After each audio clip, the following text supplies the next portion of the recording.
Reaction tonight from New Jersey Democratic Senator Cory Booker, who, if you were watching Trump's inaugural address today, was sitting there actually in the front row. And Senator Booker, I was keeping an eye on your reaction in some of the lines to Trump's speech. Can you just first give me your reaction to what he had to say today? Again, it's a moment of where we have the peaceful transfer of power, and I thought there was a lot of dignity and respect on that stage, seeing former presidents, the Supreme Court. It should be normally a joyous moment. I could not help but be under that great dome and not think about 4 years earlier where there were these horrific violent acts taking place, and that he was not there for Joe Biden's inauguration. And so again, I'm looking forward to getting to work given what we have, but his first actions as president haven't done what he promised voters he would do. Hasn't lowered the prices of groceries, hasn't made housing more accessible, hasn't created more jobs, hasn't made people's lives easier when it comes to the financial burdens he said he would address. What I have seen, though, is pardons, pardoning people who beat police officers.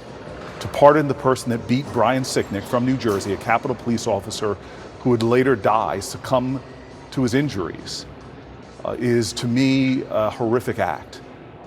There were people running for their lives on that day. There were people threatening to kill our vice president who had to be taken out for his own safety and security. So his beginning in terms of his promises that he made, in terms of remembering what happened in this hollow Capitol, a sacred civic space, it's cast a big shadow over today's operations. And look, we have work to do because Americans are hurting, and a lot of people put their trust in him that he would do something about it. Well, right now, he unfortunately has pardoned police killers. 5 police officers died that day, and I'm just deeply disappointed and angry that that's how he's decided to begin. Are you surprised by how broad the scope of these pardons are? Because Trump, some advisors have been urging him to take this on a case-by-case basis, but when you look at the actual text of this executive order, it's about 14 people whose sentences he commuted, but he made clear pardons are still on the table potentially for them under further review. And then every other person who was convicted for offenses related to that day got a pardon, and everyone who has a pending indictment or a case making its way through the courts, he's urging his attorney general to dismiss, or directing his attorney general to dismiss them. I mean, that includes Enrique Tarrio, who was the former leader of the Proud Boys. He was convicted of seditious conspiracy. What does it say that was wiped clean tonight? I've gotten to know a lot of the Capitol police officers here, and not only were they mourning for a long time the deaths of many of their colleagues who died in injuries related to that day, but there were many of them that were severely injured, had eyes gouged and hurt, had bruises and other injuries that kept them out of work for many, many months. And it just flaunts their service and their dedication that right now, people who are in effect beaters, and ultimately, with the result of the deaths, people that were out to kill police officers.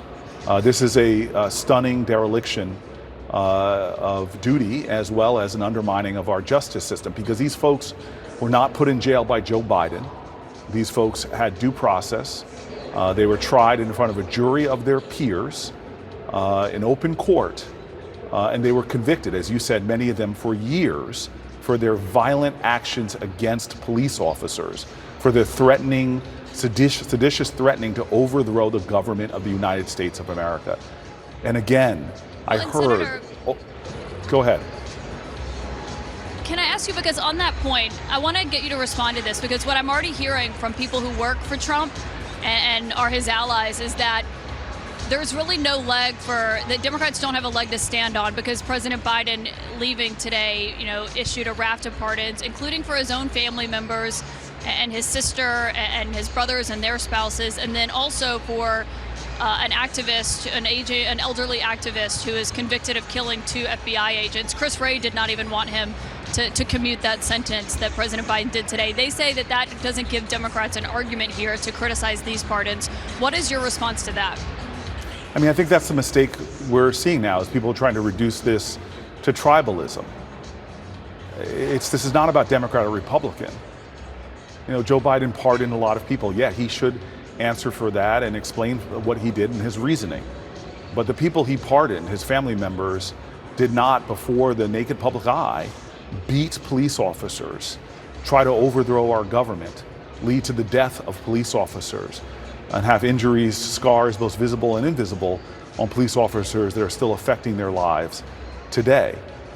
This is not about left or right in our country. We can't just say this is a tit for tat, or their side did it so my side can do it. No, this is about the values and principles that we should all be looking to uphold, the institutions of our government themselves, that these people on that day tried to overthrow.